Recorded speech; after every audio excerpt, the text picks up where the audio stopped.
ओला dock YouTube channel को subscribe करें और बेल आइकॉन को दबाना मत भूलें। अस्सलाम वालेकुम, मेरा नाम डॉक्टर गज़नफ़र अली है और मैं general laparoscopic and breast surgeon हूँ और पिछले 9 साल से मैं इस पेशे से वाबस्ता हूँ।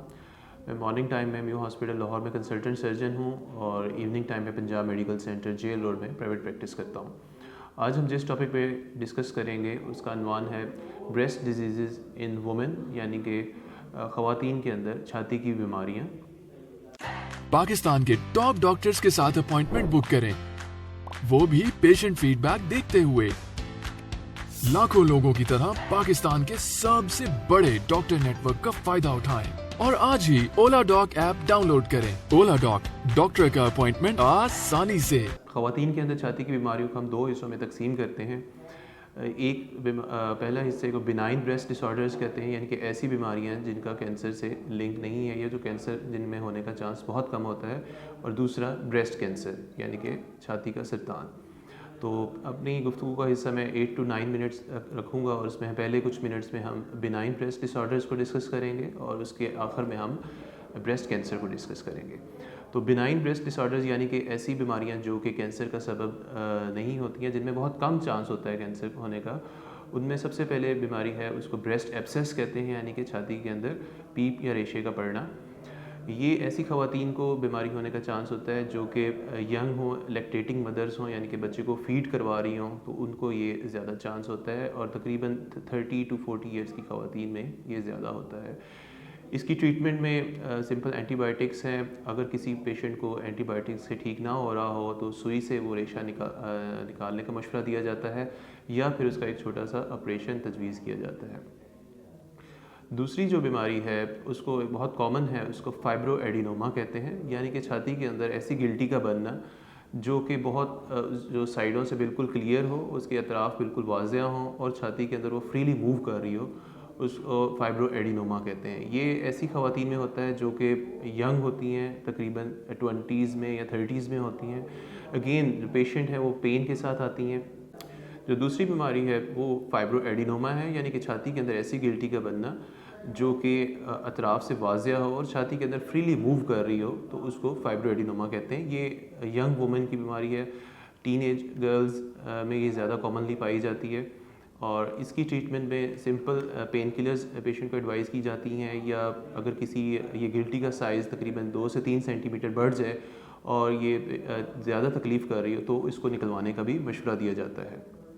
जो तीसरी बीमारी है उसको डक्टल एक्टेजियाज कहते हैं, यानी कि छाती के अंदर जो ग्लैंड्स होते हैं वो फूल जाते हैं और उसकी वजह से जो निप्पल से है वो ब्लैक या ग्रीन कलर का रेशा आता है, तो उसको ऐसी बीमारी को डक्टल एक्टेजिया कहते हैं। ये भी बीमारी ऐसी है जो कि कैंसर का सबब नहीं बनती और इसकी भी जो ट्रीटमेंट है वो सिंपल एंटीबायोटिक्स या पेन किलर्स, और साथ फिर अगर पेशेंट को बहुत ज़्यादा तकलीफ़ कर रही हो तो फिर इसको भी निकलवाने का मशवरा दिया जाता है। चौथी जो ख़ास तौर पे बीमारी बहुत कॉमन है वो यंग वुमेन के अंदर, उसको छाती में दर्द का होना, यानी कि उसे मेस्टेल्जिया। तो मेस्टेल्जिया इज़ अ टर्म के जिसके अंदर छाती के अंदर पेशेंट को पेन होती है। इसको भी 2 हिस्सों में डिवाइड कर सकते हैं। ऐसी छाती के अंदर ऐसा दर्द जिसका आपके पेशेंट की माहवारी के साथ ताल्लुक़ है और एक ऐसा छाती का दर्द जिसका माहवारी के साथ ताल्लुक़ नहीं है।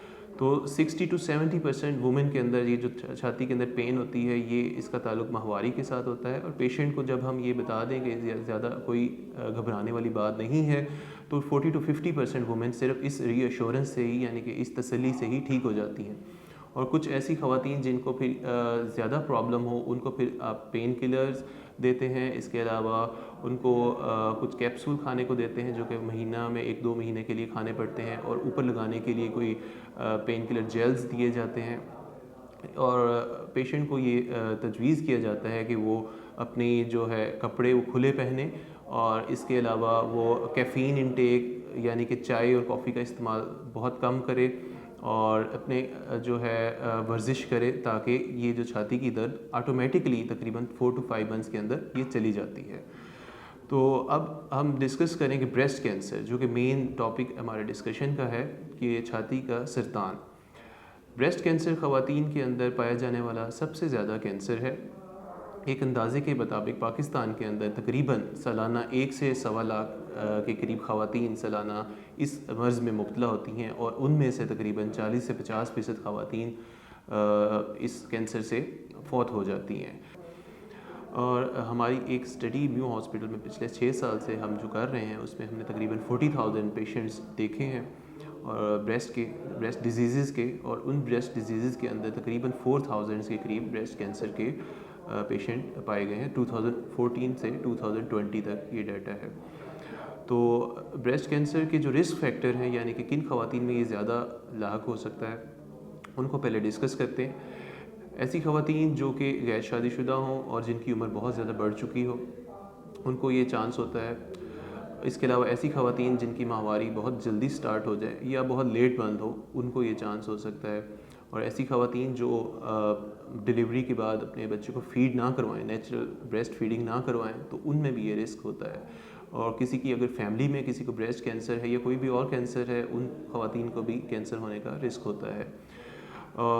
इसके अलावा लेकिन पहले ये कहा जाता था कि सिर्फ इन ख़वातीन को ज़्यादा ये रिस्क है, मतलब ब्रेस्ट कैंसर का, लेकिन अब ये देखने में आया कि बहुत सी यंग वुमेन जिनको इनमें से कोई भी रिस्क फैक्टर नहीं है, उनके अंदर भी ये ब्रेस्ट कैंसर पाया जा रहा है। तो इसका ताल्लुक बहुत सी आपकी ग़िज़ाई चीज़ें जो मॉडर्न एजेस हैं उसके अंदर, खाने पीने में बद एहतियाती, फिर ख़वातीन जो गाँव में ख़ास तौर पर रहती हैं वो अपनी स्मोकिंग या हुक्का वगैरह इस्तेमाल करती हैं, तो उनके अंदर भी ये रिस्क फैक्टर है।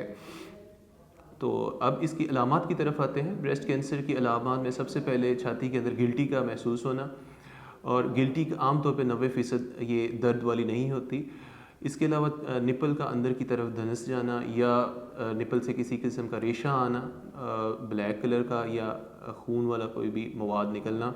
इसके अलावा आपके बगल में पेशेंट की गिल्टी का बनना, या उसको जनरल जो कैंसर के सिम्टम्स होते हैं जनरल, यानी कि उसको हर टाइम थकावट का महसूस होना, रिसेंटली उसका बहुत ज़्यादा वेट लॉस हो जाना, पिछले महीनों में उसका काफ़ी ज़्यादा वज़न कम होना, और खांसी का लगा रहना या पेट के अंदर पानी पड़े रहना, ये सारी जो जनरल अलामात है कैंसर की होती हैं, ये सारी कैंसर की अलामात होती हैं। लेकिन जो मेन अलामत होती है वो छाती के अंदर गिल्टी का बनना। तो ब्रेस्ट कैंसर की जो तशख़ीस है वो 3 तरह की जाती है। सबसे पहले मरीज़ को हिस्ट्री और उसके एग्ज़ामिनेशन डॉक्टर करता है। इसके अलावा फिर रेडियोलॉजिस्ट उसका एक मेमोग्राफी करता है। मेमोग्राफी एक सादा सा एक एक्सरे है जो कि ब्रेस्ट का होता है। और थर्ड थिंग पे जो हिस्टोपैथोलॉजिस्ट है वो एक सुई वाला टेस्ट करता है जिससे अंदाज़ा लगाया जाता है कि खुदा न खास्ता अगर ये कैंसर है तो इसकी कौन सी किस्म है। तो इसको ट्रिपल असेसमेंट का वर्ड किया जाता है, जिसमें हिस्ट्री है, रेडियोग्राफी, मेमोग्राफी है और हिस्टोपैथोलॉजी है। ब्रेस्ट कैंसर को 4 स्टेजेस में डिवाइड किया जाता है, जैसा कि हर कैंसर की 4 स्टेजेस होती हैं। पहली 2 स्टेजेस को अर्ली ब्रेस्ट कैंसर कहते हैं और 3rd और 4th को एडवांस ब्रेस्ट कैंसर कहते हैं। इनकी ट्रीटमेंट भी जो स्टेज वाइज वो तब्दील होती है। जो ट्रीटमेंट है वो 3 तरह से है, सर्जरी है, रेडियोथेरेपी है एंड कीमोथेरेपी है। और सर्जरी के अंदर भी मल्टीपल ऑप्शंस हैं, जिसमें छाती का बचाना उसको ब्रेस्ट कंजर्वेशन सर्जरी कहते हैं और छाती का रिमूव करना उसको मेस्टेक्टमी कहते हैं। ये सारी ट्रीटमेंट स्टेज वाइज डिपेंड है। अगर कोई पेशेंट अर्ली स्टेज पे आ जाता है तो उसकी छाती का बचने का चांस ज़्यादा बढ़ जाता है, और अगर कोई पेशेंट लेट स्टेज पे आता है तो उसमें छाती का रिमूव होने का चांस बढ़ जाता है। कीमोथेरेपी जो है वो पेशेंट की सर्जरी से पहले या बाद में की जाती है। ये डिपेंड करता है अगेन स्टेज वाइज कि अगर पेशेंट जो है वो ज़्यादा एडवांस स्टेज पे आता है तो उसमें कीमोथेरेपी हो सकता है पहले ही करनी पड़े, सर्जरी बाद में करनी पड़े। और अगर जल्दी आता है पेशेंट तो आमतौर पे उसकी सर्जरी पहले की जाती है और उसके बाद उसको कीमोथेरेपी की जाती है।